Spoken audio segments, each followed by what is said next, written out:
ஒரு மனிதன் எப்படி 3000 குழந்தைகளை தேர்ந்தெடுத்து கொடுமைப்படுத்தினான் தெரியுமா?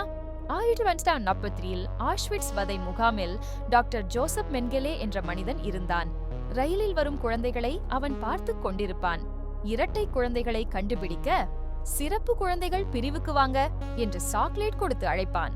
அவர்களின் கண்களில் வேதிப்பொருட்களை ஊசி போட்டு நிறம் மாற்ற முயற்சித்தான்.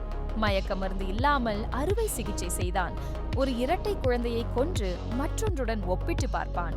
குழந்தைகள் மேசையில் கட்டப்பட்டு அழும்போது அவன் குறிப்பெழுதி கொண்டிருப்பான். 200 குழந்தைகள் மட்டுமே உயிர் பிழைத்தார்கள். மென்கெலே தென் அமெரிக்காவுக்கு தப்பித்து 1959 வரை சுதந்திரமாக வாழ்ந்தான். மனித வரலாற்றின் கொடூரமான உண்மை இது.